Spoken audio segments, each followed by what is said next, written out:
Assalamualaikum warahmatullahi wabarakatuh. Kita bertemu lagi di channel Inspirasi Oktara. Kita sudah memasuki awal bulan April, tepatnya di tanggal 1 April tahun 2023. Apakah bantuan PKH yang tahap kedua akan dicairkan di bulan ini juga? Anda KPM penerima PKH harus menyimak beberapa fakta yang harus saya sampaikan kepada Anda agar tentunya Anda bisa memahami dan tentunya supaya Anda bisa mengikuti apa yang saya informasikan di kesempatan video kali ini. Anda harus menonton video ini hingga tuntas ya, jangan sampai Anda skip tentunya. Sebelumnya ingin saya ucapkan terima kasih kepada para subscriber dari channel Inspirasi Oktara. Terima kasih bagi Anda yang telah subscribe channel ini, lalu juga aktif dalam memberikan komentar di kolom komentar setiap video yang saya sampaikan, lalu aktif like video-video dari channel saya, dan juga aktif untuk membagikan video dari channel Inspirasi Oktara, baik itu kepada teman, kerabat, maupun sahabat Anda. Saya ucapkan terima kasih karena bentuk dukungan Anda adalah spirit bagi saya untuk tentunya lebih bersemangat lagi dalam memberikan informasi kepada Anda. Semoga channel Inspirasi Oktara bisa berkembang lebih baik lagi dan tentunya lebih besar lagi di masa yang datang. Oke, alhamdulillah kita hari ini tepat memasuki bulan April tahun 2023. Itu artinya sesuai dengan jadwal yang diberikan oleh Kementerian Sosial Republik Indonesia terkait dengan jadwal penyaluran untuk PKH. Setiap tahunnya kita ketahui bahwa bantuan program keluarga harapan ini disalurkan dalam 4 tahap pencairan ya, tahap 4 penyaluran. Jadi ada 4 tahap yang perlu Anda ketahui. Untuk tahap pertama ini terjadi dari bulan Januari, Februari hingga Maret ya, dari rentang 3 bulan tersebut. Dan untuk tahap kedua ini dimulai dari bulan April, Mei hingga Juni. Dan tahap selanjutnya seterusnya ya Juli, Agustus, September hingga Oktober, November dan Desember. Kita sudah memasuki bulan April, itu artinya ketika kita melihat jadwal tahunan yang telah ditetapkan oleh Kementerian Sosial bahwa mulai bulan April ini adalah waktu untuk persiapan penyaluran PKH tahap kedua tahun 2023 tentunya. Nah, apakah nantinya PKH tahap kedua akan disalurkan juga tepat di bulan ini?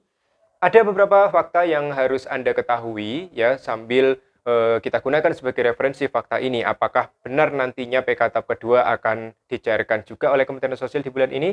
Fakta yang pertama yang perlu Anda ketahui bahwa untuk penyaluran PKH tahap pertama, ya, yang antara rentang bulan Januari, Februari hingga Maret, ini ternyata belum tersalur 100%, termasuk juga untuk bantuan sembako mulai dari periode Januari, Februari hingga Maret. Untuk sembako sendiri atau BPNT, ini masih belum merata. Ya, ada yang sudah dicairkan Januari, Februari, dan Maret, ini khusus untuk KPM yang disalurkan melalui PT Pos Indonesia. Dan untuk PKH sendiri, rata-rata memang ada yang belum masuk bantuannya, termasuk bagi KPM yang KKS-nya dikeluarkan oleh BTN, termasuk di daerah kabupaten tempat tinggal saya. Masih ada proses yang terus dilakukan ya, masih ada beberapa kecamatan yang baru dilaksanakan, termasuk juga hari ini, di hari libur ini ya, tanpa kenal hari libur tentunya, proses pencairan masih tetap dilakukan oleh PT Pos Indonesia untuk mengejar target tersalurnya 100% di Kabupaten Banyuwangi, Jawa Timur. Termasuk juga bagi KPM yang KKS-nya sama dikeluarkan oleh Bank BTN tentunya. Nah, dengan kondisi demikian, secara otomatis ketika kita sudah memasuki bulan April, tetapi penyaluran PKH tahap pertama ternyata molor sekali hingga masuk di bulan April, itu artinya akan ada proses yang lebih panjang lagi. Ketika penyaluran telah dilakukan, maka secara otomatis selanjutnya, agenda selanjutnya adalah adanya pelaksanaan rekonsiliasi. Apa itu rekonsiliasi? Rekonsiliasi adalah pencocokan, ya, bahasa mudanya adalah mencocokkan dari data bayar atau SP2D yang ada dengan kondisi real di lapangan ketika KPM menarik bantuannya. Untuk PT Pos Indonesia ini mungkin lebih cepat dan lebih mudah dalam melakukan rekonsiliasi karena memang KPM yang masuk ke dalam SP2D atau data bayar ini diberikan undangan oleh PT Pos dan di hari yang telah ditetapkan KPM harus datang untuk menarik bantuannya atau menerima secara tunai. Secara otomatis, nah, PT Pos memiliki checklist siapa saja yang sudah mengambil dan siapa saja yang belum mengambil, sehingga rekonsiliasinya lebih mudah ya menurut saya. Dan yang paling penting, ini bagi KPM yang dicairkan melalui KKS atau Himbara, secara otomatis ini membutuhkan rekonsiliasi yang lebih sulit tentunya bagi para pendamping sosialnya. Misalkan, bagi KPM yang update informasi, ya baik yang mengetahui dari YouTube atau grup Facebook misalnya, ketika mereka mengetahui informasi ada yang sudah cair, biasanya mereka langsung berbondong-bondong untuk cek di ATM. Ketika bantuannya sudah masuk, maka KPM langsung menarik bantuannya. Sehingga oleh bank terbaca sudah tersalur atau sudah ditransaksikan. Lalu bagaimana dengan lanjut usia yang misalkan atau ada KPM yang tidak memiliki handphone dan lain sebagainya, kondisi sinyal susah, ternyata bantuannya masuk di KKS. Nah, rata-rata tidak tahu mereka ini ya, tidak tahu bahwa ada bantuan masuk. Sehingga di sini sangat harus detail ya, karena juga ada wacana dari Kementerian Sosial bagi KPM yang KKS bantuannya masuk ke dalam KKS, maka jika beberapa waktu tertentu tidak diambil atau tidak segera diambil, maka bantuannya akan dialihkan langsung ke PT Pos Indonesia. Nah, ini menjadi dilema tentunya bagi para pendamping karena memang informasi berapa tenggang waktu yang diberikan ketika masuk di KKS dan maksimal harus ditarik dalam beberapa hari, kita masih belum mengetahui detailnya dari Kementerian Sosial. Sehingga otomatis saya sebagai pendamping sosial, saya selalu memberikan informasi kepada kelompok saya, jika ada informasi penyaluran, mohon semuanya harus dikabarkan, baik itu usia produktif hingga lansia yang bantuannya masuk di dalam SP2D. Jadi seperti itu ya. Fakta pertama, belum 100% PKH tahap pertama dilaksanakan, termasuk juga sembako. Sehingga ini kemungkinan sulit ya untuk disalurkan penyaluran PKH tahap kedua tahun 2023. Selanjutnya, fakta yang menarik bagi Anda ya untuk Anda ketahui bahwa rencananya sejak akhir bulan Maret ini telah diwacanakan adanya bantuan baru ya dari Kementerian Keuangan, yaitu bantuan beras Ramadan sejumlah 10 kg, yaitu beras yang dikeluarkan oleh PT Bulog ya. Beras Ramadan ini rencananya disalurkan di akhir bulan Maret. Tetapi kita tahu bahwa hingga hari ini belum ada kabar KPM yang telah menerima bantuan beras Ramadan dari Bulog. Nah, ketika ada siaran pers dan tentunya saya sudah menyampaikan kepada Anda bahwa ketika di akhir Maret ini jadwalnya meleset ya, tidak disalurkan beras Ramadan di bulan Maret, maka ini diupayakan di awal April akan disalurkan beras jumlah 10 kilo dari Bulog ya, dari Kementerian Keuangan melalui PT Bulog. Dan sebelum hari raya pun ini juga akan disalurkan untuk beras Ramadan, sehingga secara otomatis insya Allah di bulan April ini akan ada 20 kg beras yang disalurkan program dari Kementerian Keuangan melalui PT Bulog Indonesia. Dan dengan adanya bantuan beras Ramadan ini kemungkinan besar ya dianggap masyarakat yang ada di DTKS ya, baik penerima PK maupun BPNT, ini sudah memiliki daya konsumsi ya atau daya beli ketika menjelang hari raya ini tiba. Nah, sehingga dengan adanya bantuan beras Ramadan ini secara otomatis ya, jika PKH tahap kedua disalurkan, otomatis ini bisa menjadi blunder ya, ada beras yang double, ada bantuan yang double-double, otomatis ini menjadi permasalahan baru tentunya. Menurut saya seperti itu.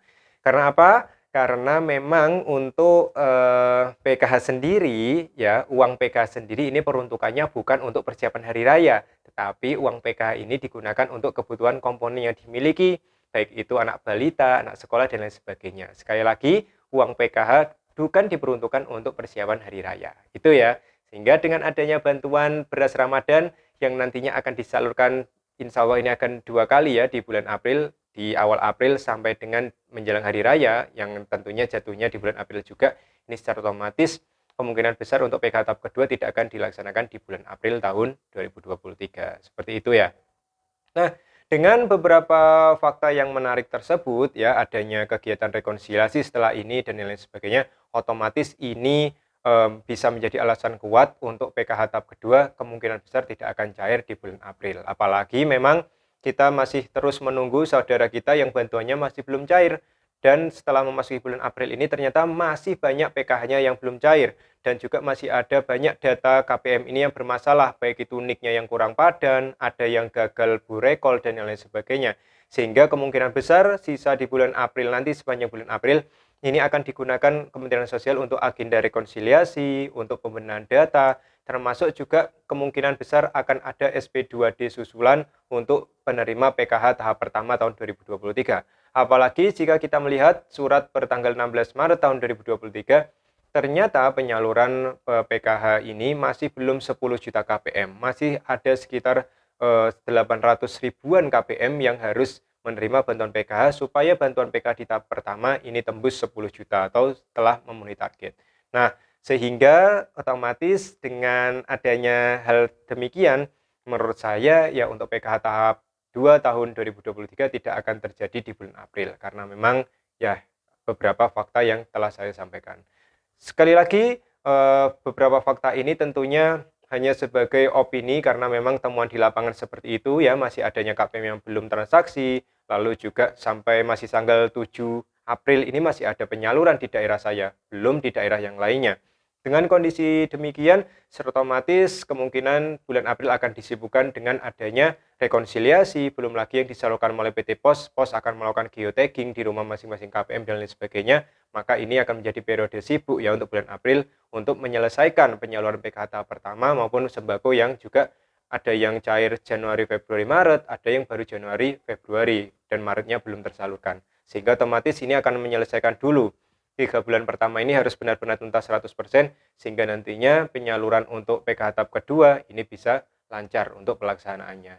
Tetapi bagaimanapun juga kesimpulannya nantinya akan ada pada keputusan Kementerian Sosial Republik Indonesia. Jika misalnya Kemensos melalui Ibu Risma masih tetap menginginkan PKH tahap kedua ini disalurkan mulai bulan April, karena biasanya untuk menambah daya konsumsi, daya beli masyarakat, ya why not ya, tidak akan menjadi masalah karena memang keputusan finalnya ada di Kementerian Sosial Republik Indonesia. Kita tetap menunggu kabar dari Kementerian Sosial Republik Indonesia. Tetapi sekali lagi, jika belajar dari penyaluran tahap pertama, ini terjadinya bahkan di periode yang ketiga, yaitu bulan Maret, sehingga otomatis ada kemungkinan penyaluran tahap kedua ini tidak akan terjadi di triwulan pertama ya, yaitu di periode yang kedua, yang pertama bulannya itu bulan April. Ada kemungkinan Mei atau Juni tersalurnya untuk PKH tahap kedua. Tapi ini bukan informasi yang bersifat final, kita terus menunggu kabar dari Kementerian Sosial Republik Indonesia. Dan kita doakan semoga KPM yang bantuannya belum cair segera dicairkan sehingga ada kejelasan untuk tahap pertama bisa tersalurkan 100%. Oke, mungkin itu saja informasi yang bisa saya berikan. Terus dukung perkembangan channel Inspirasi Oktara agar channel ini bisa berkembang lebih baik lagi di masa yang datang. Selamat menjalankan ibadah puasa. Semoga Anda terus beristiqomah untuk melengkapi dan menjalankan ibadah di bulan Ramadan ini bagi Anda tentunya yang menjalankannya. Terima kasih, saya akhiri. Wassalamualaikum warahmatullahi wabarakatuh.